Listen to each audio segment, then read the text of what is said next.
Good evening. आप सभी साथियों का स्वागत है आपके अपने चैनल में।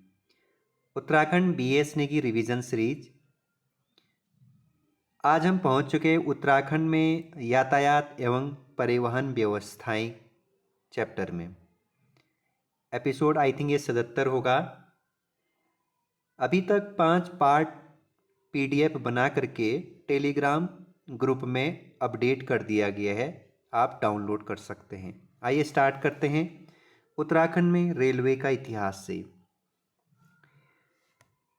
ब्रिटिश काल में गंगा नहर निर्माण के समय रुड़की क्षेत्र में 1851 को मिट्टी ढोने के लिए 2 डिब्बों वाली रेलगाड़ी का प्रयोग हुआ, जिसमें थॉमसन लोकोमोटिव इंजन का प्रयोग हुआ था। यानी 1851 में पहली बार उत्तराखंड में आपको रेलगाड़ी का प्रयोग देखने को मिला। ठीक है, इसमें किस इंजन का प्रयोग किया गया था? लोकोमोटिव। नेक्स्ट, भारत में पहली प्रवासी रेलगाड़ी 26 अप्रैल 1853 को मुंबई से थाने के बीच 34 किलोमीटर चली थी। Okay. Next, Kathgodam railway station में पहली ट्रेन 24 अप्रैल 1884 को लखनऊ से आई थी। कहाँ से आई थी? लखनऊ से 1884, ये डेट आप याद रखिएगा। जबकि काठगोदाम में रेलवे की बड़ी लाइन मई 1994 में चालू हुई थी, ये आप याद रखिएगा आज़ादी के बाद। नेक्स्ट, हरिद्वार जिले को 1 जनवरी 1896 को लक्सर जंक्शन से जोड़ा गया था। हरिद्वार को 1 जनवरी 1896 और बाद में 1900 ईस्वी में देहरादून को जोड़ा गया था, याद रखिएगा 1900 में। तो देहरादून कब जुड़ा रेल ट्रैक से? तो 1900 में करिएगा आप। उत्तर प्रदेश के नजीबाबाद से कोटद्वार तक रेल लाइन 1890 से लेकर के 1897 में बिछाई गई थी, नजीबाबाद से कोटद्वार पौड़ी गढ़वाल तक। उत्तर प्रदेश के रामपुर से किच्छा, फिर किच्छा से लाल कुआं, लाल कुआं से काठगोदाम तक रेल लाइन 1884 से सेवारत है, यानी 1884 में बिछाई गई थी। ओके, आगे बढ़ते हैं क्योंकि ये हमारा रिवीजन सीरीज रहता है, हम समझाते कुछ नहीं है इसमें। उत्तर प्रदेश के मुरादाबाद से काशीपुर, कहाँ से? मुरादाबाद से काशीपुर होते हुए रामनगर तक रेल लाइन 1907 में बनाई गई थी। नेक्स्ट है, रामनगर रेलवे स्टेशन कुमाऊं एवं गढ़वाल दोनों के लिए उपयोगी है। यह कार्बेट पर्यटकों के लिए बहुत फायदेमंद रहता है। नेक्स्ट, वर्तमान ऋषिकेश से कर्णप्रयाग तक रेलवे पथ का निर्माण कार्य चालू है। इस रेल मार्ग की योजना सर्वप्रथम J.M. क्ले ने बनाई थी। यहाँ पर आप वेरी इंपॉर्टेंट लगा दीजिएगा, जो ऋषिकेश से कर्णप्रयाग तक जो रेलवे पथ निर्माण अभी चालू है, सर्वप्रथम इसकी योजना J.M. क्ले ने बनाई थी। ठीक है, इसके बारे में डिटेल से मैंने आप लोगों को करंट अफेयर में बताया है। वर्तमान में ऋषिकेश कर्णप्रयाग रेलवे लाइन बिछाई जाने की सर्वप्रथम योजना 1919 में J.M. केले ने बनाई थी। यह रेल लाइन 126 किलोमीटर लंबी है, कहीं कहीं आपको किताबों में 125.5 देखने को मिलेगा, जो गढ़वाल के 5 जिलों को जोड़ती है। ये बहुत ज़्यादा इंपॉर्टेंट है। कितने डिस्ट्रिक्ट इसमें कनेक्ट हो रहे हैं? 5। देहरादून, मेरे साथ याद करिए, टिहरी, पौड़ी, रुद्रप्रयाग और चमोली। देहरादून रेलवे स्टेशन 18 नवंबर 1896 को मंजूरी, फिर 1897 से 1899 तक काम चला। 1 मार्च 1900 को ये देहरादून रेलवे स्टेशन खोला गया था। 2019-2020 में स्टेशन का नवीनीकरण किया गया, यानी आधुनिक रूप में ढाला गया। इसे वर्ष 2019 में ISO 9001 प्राप्त हुआ है, जो गुणवत्ता के लिए दिया जाता है। यह उत्तर रेलवे जोन का अंतिम रेलवे स्टेशन भी है, याद रखिएगा, अंतिम स्टेशन है उत्तर रेलवे जोन का। ओके, ये हमारा एक बेसिक जानकारी उत्तराखंड में रेलवे को लेकर के। उत्तराखंड में रेल परिवहन की बात करें अब हम, राज्य में निम्न जनपदों में रेल लाइन बिछाई गई है: हरिद्वार, देहरादून, पौड़ी, उधम सिंह नगर, नैनीताल, चंपावत। ये डिस्ट्रिक्ट है जहाँ से रेल कनेक्ट है अभी। सर्वाधिक रेलवे ट्रैक वाला जनपद आपका हरिद्वार है, इम्पोर्टेंट है। और सबसे कम रेलवे ट्रैक वाला जो जनपद है वो है पौड़ी गढ़वाल। 2012 में हरिद्वार से रामनगर के बीच रेलगाड़ी सेवा शुरू हुई है 2012 में। गढ़वाल का क्षेत्र उत्तर रेलवे जोन के मुरादाबाद डिवीज़न, जबकि कुमाऊं क्षेत्र उत्तर पूर्वी रेलवे जोन के इज्जतनगर डिवीज़न के अधीन है। तो कुमाऊं क्षेत्र उत्तर पूर्वी रेलवे जोन के इज्जतनगर डिवीज़न के अधीन आता है, जबकि गढ़वाल का क्षेत्र उत्तर रेलवे का मुरादाबाद डिवीज़न के अधीन आता है। इसे आप याद कर सकते हैं। नेक्स्ट, देहरादून रेलवे स्टेशन को वर्ष 2000 के मॉडल स्टेशन के तहत 2003 में ISO का प्रमाण पत्र मिला। और गुणवत्ता कब मिली, ये मैंने आप लोगों को 2019 में भी बताया था अभी। देहरादून से देश के अनेक जगहों के लिए जाने वाली ट्रेन जन शताब्दी को 2004 में अंतर्राष्ट्रीय गुणवत्ता हेतु ISO 9001-2000 प्रमाण पत्र मिला। 2004 में किस ट्रेन को? जन शताब्दी एक्सप्रेस को। नेक्स्ट बहुत इंपॉर्टेंट है, अमृत भारत स्टेशन योजना। इसकी शुरुआत 2023 में प्रधानमंत्री नरेंद्र मोदी जी द्वारा किया गया। इस योजना के तहत उत्तराखंड के 3 रेलवे स्टेशनों को आधुनिकीकरण किया गया, जिसमें अभी काम चल रहा है। देहरादून का हर्रावाला रेलवे स्टेशन, नैनीताल का लाल कुआं रेलवे स्टेशन, हरिद्वार का रुड़की रेलवे स्टेशन। ये इम्पोर्टेंट है, पूछा जा चुका है, आगे भी पूछा जा सकता है। वंदे भारत एक्सप्रेस, यहाँ लगा दीजिएगा, समझ गए होंगे, वेरी इंपॉर्टेंट। उत्तराखंड की पहली वंदे भारत एक्सप्रेस का उद्घाटन PM नरेंद्र मोदी जी द्वारा 25 मई 2023 को किया गया था। कब किया गया था? 25 मई 2023 को। यह ट्रेन देहरादून से दिल्ली के आनंद विहार टर्मिनल के मध्य चलती है। कहाँ से कहाँ? देहरादून से दिल्ली के आनंद विहार टर्मिनल के मध्य। नेक्स्ट, राज्य में मेट्रो की बात करें, देहरादून में विकसित किए जाने वाले मेट्रो को नियो मेट्रो के नाम से जाना जाएगा। यह 2/3 शहरों के लिए उपयुक्त होता है। दून मेट्रो में 2 कॉरिडोर होंगे। एक होगा आपका ISBT से गांधी पार्क के बीच, दूसरा होगा FRI से रायपुर के बीच, यानी 2 कॉरिडोर बनाए जा रहे हैं। वर्तमान में यह परियोजना भारत सरकार के स्तर पर विचाराधीन है, काम जल्द हो सकता है। आगे बढ़ते हैं। भारत गौरव एक्सप्रेस, यह ट्रेन उत्तराखंड पर्यटन विकास बोर्ड के सहयोग से तमिलनाडु से उत्तराखंड के 6 आध्यात्मिक स्थल तक चलती है।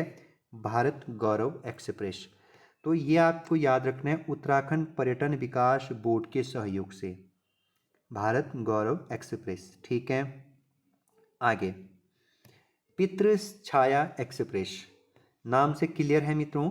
उत्तराखंड सरकार ने धार्मिक पर्यटन को बढ़ावा देने के लिए इस ट्रेन को लाने की घोषणा की। ये एक विशेष ट्रेन है जो पूर्वजों के सम्मान के लिए समर्पित है। किसके लिए?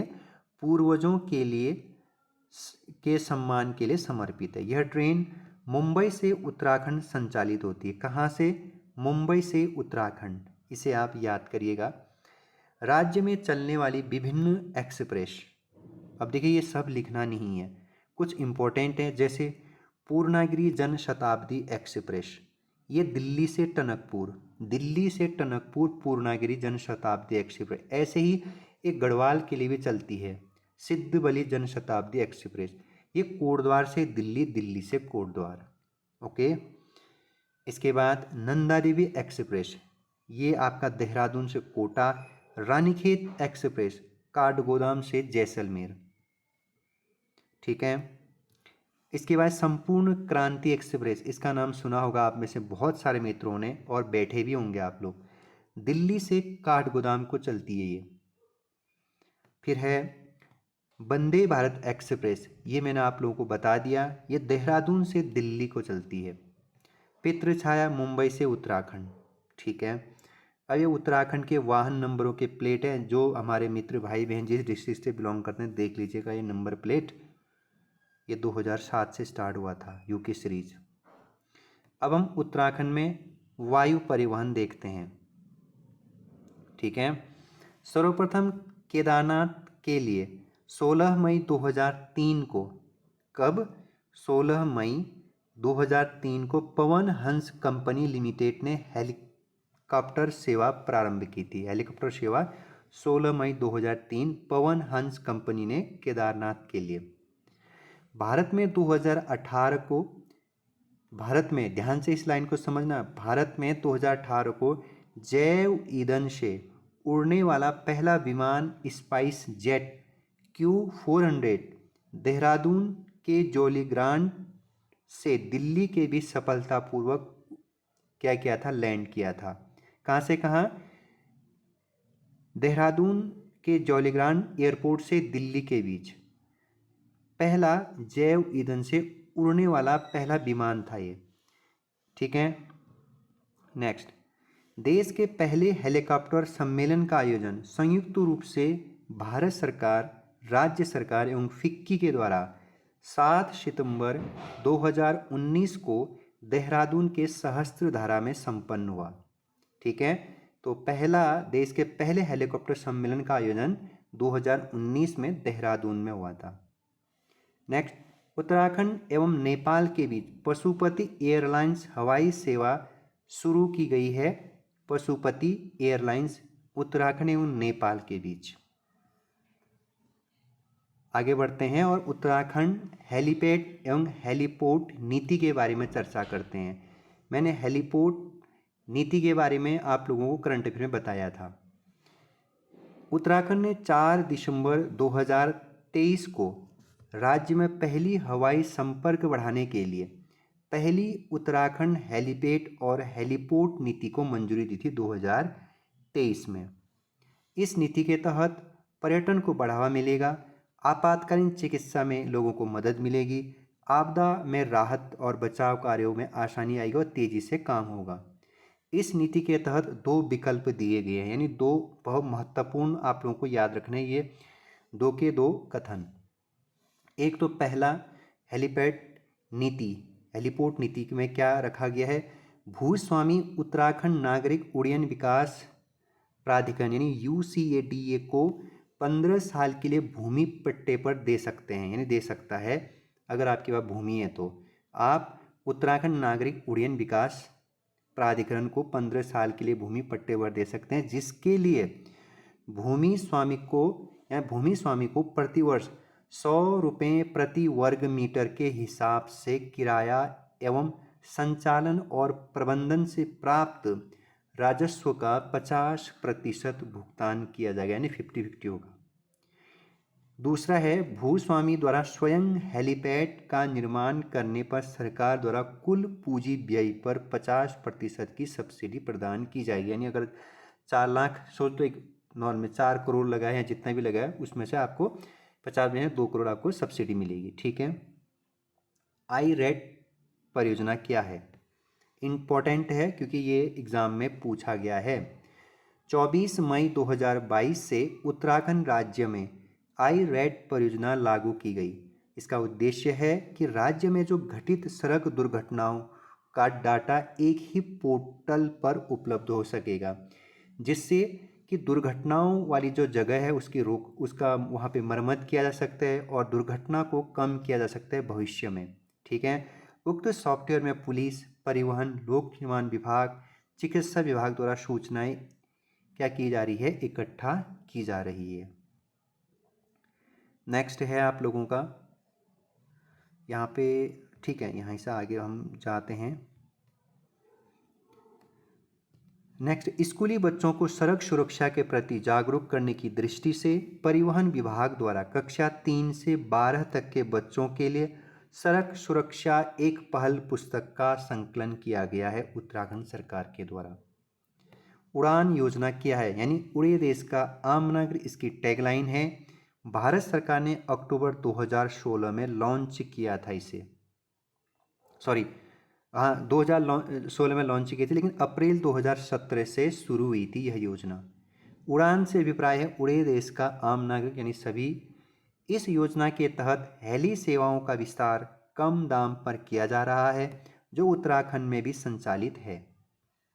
आज देखते होंगे आप कुमाऊं हो, गढ़वाल हो, छोटे छोटे ब्लॉगों में भी आज हेली सेवाएं उत्तराखंड सरकार दे रही है, भले ही टिकट ज़्यादा हैं। रामनगर नैनीताल को कोटद्वार पौड़ी से जोड़ने वाली कंडी मार्ग, माउंटेन रोड कहते हैं इसे, अंग्रेज़ों ने बनाया था। इम्पोर्टेंट है, कंडी मार्ग कहाँ से कहाँ या किन किन डिस्ट्रिक्टों को जोड़ता है? नैनीताल, पौड़ी। उत्तराखंड में 5 हवाई अड्डे हैं, जिनमें सबसे बड़ा रनवे पंतनगर हवाई अड्डे का है और सबसे छोटा चिल्यानीसौर उत्तरकाशी का है। अब हम दून हवाई अड्डे के बारे में एक बार चर्चा करते हैं। दून हवाई अड्डा, इसका निर्माण 1974 में किया गया। एयर डेक्कन ने 2004 में देहरादून से दिल्ली के बीच उड़ान सेवा शुरू की थी और 2010 में एयर इंडिया ने दिल्ली से देहरादून के बीच सेवाएं शुरू की थी। इस हवाई अड्डे को बोइंग तथा एयरवेज उतारने लायक बनाया गया है, जो बड़े होते ना। नेक्स्ट, नैनी सैनी हवाई पट्टी। ये जो नैनी सैनी हवाई पट्टी है, ये पिथौरागढ़ डिस्ट्रिक्ट में है।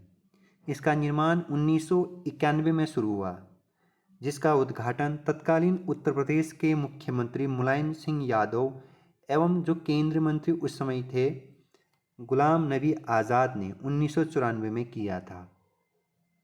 उद्घाटन कार्य तो 1991 में। हाँ, नैनी सैनी एयरपोर्ट को ATR 72 टाइप के विमानों के परिचालन लायक बनाया गया है, यानी बड़े विमानों के लिए। नेक्स्ट है गोचर हवाई पट्टी। ये चमोली में है और 1996 में शुरू हुआ था इसका निर्माण कार्य और सन 2000 में बन करके तैयार हो गया था गोचर एयरपोर्ट। नेक्स्ट है चिल्यानीसौर हवाई पट्टी। इसका निर्माण 1993 में शुरू हुआ और 2018 में चिल्यानीसौर हवाई पट्टी से वायुसेना ने ऑपरेशन गगन शक्ति शुरू किया था। Most important.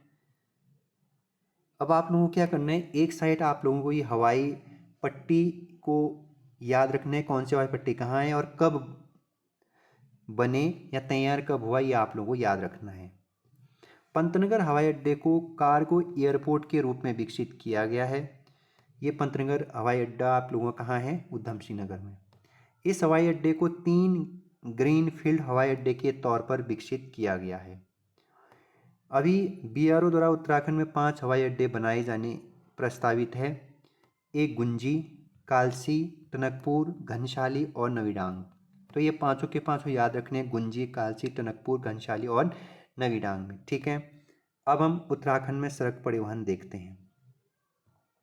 छोटा सा टॉपिक है, इस पर भी हम आज ही खत्म करते हैं। नैनीताल के काठगोदाम को 1882 में सड़क मार्ग से जोड़ा गया था काठगोदाम को, जबकि 1909 में कोटद्वार से लैंसडाउन के बीच सड़क निर्माण कार्य पूरा हुआ था। 1909 में गढ़वाल में 1938-1939 में गाड़ी सड़क आंदोलन हुआ था। Important, British commissioner William trail ने हरिद्वार से बद्रीनाथ व केदारनाथ राजमार्ग का निर्माण कार्य कराया था। इम्पोर्टेंट है, पूछा गया है, हरिद्वार से बद्रीनाथ व केदारनाथ राजमार्ग का निर्माण किसने कराया था? British commissioner.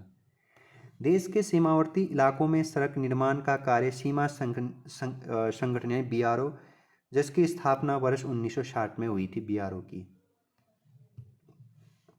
देहरादून के त्यूनी से लोहाघाट 659 किलोमीटर सड़क का निर्माण हिमालयन हाईवे के तहत 2005 में शुरू हुआ था।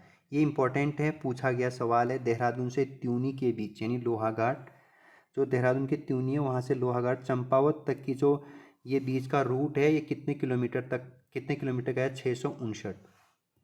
राज्य में पहली इलेक्ट्रिक बस देहरादून से मसूरी के बीच 9 अक्टूबर 2018 को चलाई गई थी। हिल मोटर ट्रांसपोर्ट कंपनी की स्थापना 1920 में अल्मोड़ा में हुई थी, जिसके संस्थापक ललिता प्रसाद टमटा जी थे। नेक्स्ट, 8 मंजिला पार्किंग स्थल अल्मोड़ा में है। भारत में कुल राजमार्गों की अपेक्षा 2% राष्ट्रीय राजमार्ग होते हैं, लेकिन इनका परिवहन भार 40% तक होता है। राष्ट्रीय राजमार्ग का निर्माण, उन्नयन आदि का कार्य केंद्र सरकार के अधीन राष्ट्रीय राजमार्ग प्राधिकरण द्वारा किया जाता है। आप राष्ट्रीय राजमार्ग को कैसे पहचानेंगे? इनके किनारे पर बने माइलस्टोन का ऊपरी भाग जो इस तरीके का आप लोगों का बना होता है, इसका जो ऊपरी भाग होता है वो पीले रंग के होते हैं, इसीलिए इसको NH बोला जाता है, नेशनल हाईवे। उत्तराखंड के चारधाम राष्ट्रीय राजमार्ग बहुत इंपॉर्टेंट, गंगोत्री राष्ट्रीय राजमार्ग 34, यमुनोत्री 134 कर दीजिएगा, 134 कर दीजिएगा उसी में, केदारनाथ 107 करिएगा, तो बद्रीनाथ 7 करिएगा। ठीक है। उत्तराखंड में परिवहन विभाग एवं ट्रांसपोर्ट, मोटरयान अधिनियम 1988 की धारा 213 के अंतर्गत राज्यों में परिवहन विभाग की स्थापना का प्रावधान है। इसके अंतर्गत ही राज्य में परिवहन विभाग की स्थापना की गई। उत्तराखंड परिवहन विभाग की स्थापना 31 अक्टूबर 2003 में की गई थी, इंपॉर्टेंट है। इसका मुख्यालय देहरादून में उत्तराखंड परिवहन निगम के देहरादून, नैनीताल तथा टनकपुर में भी 3 क्षेत्रीय कार्यालय यानी 3 क्षेत्रीय कार्यालय है उत्तराखंड परिवहन निगम का। उत्तराखंड परिवहन निगम में तकनीकी का सहारा लेकर यात्रियों को सुरक्षित परिवहन कराने के लिए हम सफ़र ऐप की शुरुआत की गई है। इम्पोर्टेंट है, हम सफ़र ऐप का संबंध किससे है?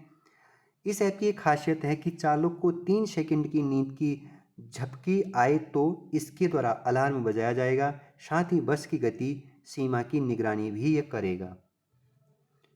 नेक्स्ट, कुमाऊं क्षेत्र में मोटर यातायात की शुरुआत 1915 में काठगोदाम से नैनीताल के बीच हुई थी मोटर यातायात की।